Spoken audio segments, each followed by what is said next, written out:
Okay, in today's review we are looking at the Oathmark Revenant Infantry, new from Northstar Figures and Osprey Games. Inside this box we get 30 multi-part plastic figures in 28mm. Nice big chunky box. So again, bit of blurb on the back, and we can see unpainted, require assembly, banner not included. Now, the only thing I can think they mean is that there's no paper banner included, but this is included. So not sure what that's about. Anyway, let's have a look inside. Open the box and pull everything out. There we go, let's get rid of that. So, 3 sprues of 25mm bases. Nice, useful things, although not for these, for me anyway. And we get what? 1, 2, 3, 4, 5, 6. So 6 identical sprues. So let's get rid of 5 of them and take a look at what we've got. So we get 5 torsos. Quite nice little, all the same armor style, bit of difference in the raggediness of them around the hem of their tunic.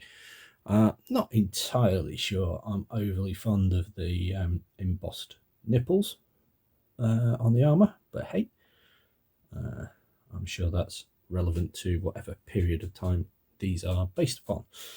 I'm guessing something Byzantine-ish. Not a historical person, but there you go. Right, we get, let's see if we can get them to focus, 5 helmeted heads, all with raggedy plumes. We get 5 unhelmeted heads. I quite like this one with a little mohawk on him. Right, what have we got down here? We have various single weapon or single-handed weapons and shield holder arms. Then we have enough double-handed axes to arm all 5 figures with. We get 5 shields, and then we get the command sprue or command section bits. So here we've got that banner pole that I was a bit confused about. It's not showed as having a flag or anything on it on the box, so I don't see why that bit of blurb about the banner not being included is there, given this is all they illustrate.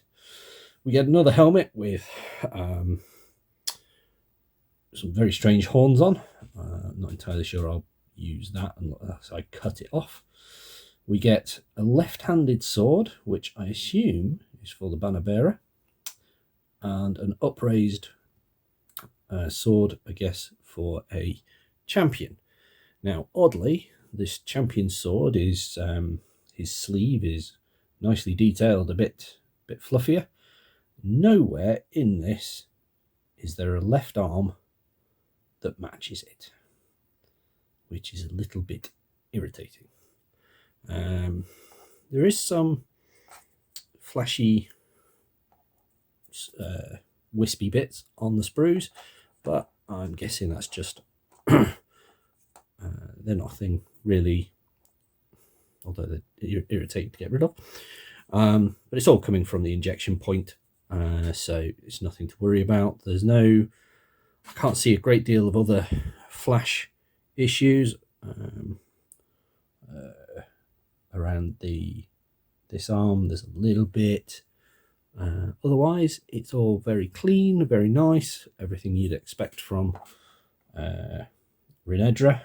So we can see made in England by Renedra. It's the Revenant sprue, and down here we've got Northstar Military Figures and Osprey Publishing. So there we are. So back of the shields, there's no real detail other than a little hole where I assume some extra glue goes, because there's certainly no other matching pin on the arms. But hey, so there we are. I'll go away and make up a sprue, and I'll be back. So here we are. I've made up a selection of bits and pieces. Let's start with the banner bearer. So here we have him. I used the mohawk style head, the left arm with the sword, and the banner. Now I did twist this so that as he's positioned facing the enemy, the banner pole would also be facing that way as well, because as it comes, it just aligns flat with, sorry, going out of focus, it aligns flat with the body, which is a bit odd in my view. We've got here a guy with the double-handed axe. So this one, I gave him a plumed helmet. I may yet tear this head off because I'm not entirely fond of the helmets for my troops and what I'm going to be using them for. So here we've got another double-handed axe with a little man bun on his head rather than a helmet. Slightly different style of axe there, but single bladed rather than the double on the other figure.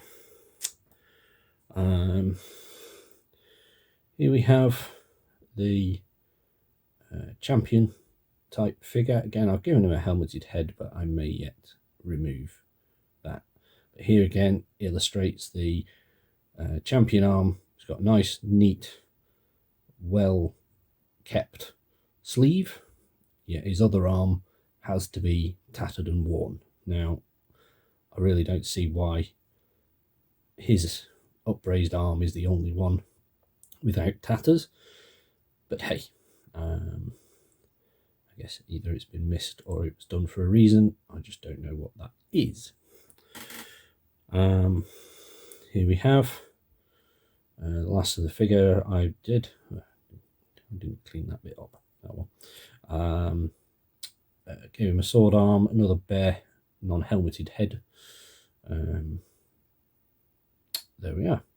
Quite nice little figures.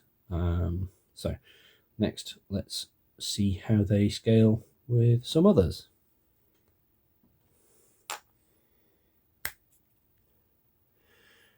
Right, so here we have some GW Nighthaunt and some Mantic Revenants. Let's have a look at how they match up size-wise. So I'll put up a line-up photo of these afterwards so you can see a bit more clearly, possibly. They scale reasonably well with Mantic's figures, although Mantics are a bit more ethereal, wispy, and so on.